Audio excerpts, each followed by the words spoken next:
হঠাৎই মাঝে মাঝে আমরা বেরিয়ে পড়ি অনেক দূরের কোনো একটা অচেনা গ্রামের উদ্দেশ্যে।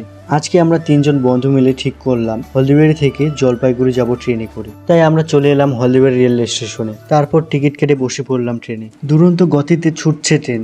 চোখের পলকে পেছনে ফেলে যাচ্ছি পাতা ঝাড়ানো আধা নেড়া গাছগুলোকে। আর ট্রেনের জানলার ফাঁক দিয়ে গ্রামের সবুজ মনোরম পরিবেশ দেখতে সত্যি অনেক ভালোই লাগে। প্রকৃতির এমন সৌন্দর্য যে কাউকেই মুগ্ধ করে দেবে। ব্যস্ততার দোহাই দিয়ে এমন নির্মল সৌন্দর্যের উপভোগ থেকে আমরা দিন দিন বঞ্চিত হয়ে যাচ্ছি। বাহারি সৌন্দর্য আর রোমাঞ্চক অনুভূতি নিয়ে এভাবেই চলতে চলতে ট্রেন চলে এলো জলপাইগুড়ি শহরে। তারপর আমরা ট্রেন থেকে নেমে পড়লাম। এখন আমরা 3জন যাব বুক শপে কিছু বই কেনার জন্য। আর এদিকে টোটো ড্রাইভার দাদারা বলছে ভাই কোথায় যাবে। তো আমরা বললাম আমরা এই পাশেই যাব, তাই টোটোতে করে যাবো না, হেঁটেই যাব। তো আমরা হাঁটতে হাঁটতে চলে এলাম সেই বুক শপে আর এসেই বইয়ের কথা বললাম। তারপর দাদা বলল এই বইটি এখন পাওয়া যাবে না, দুদিন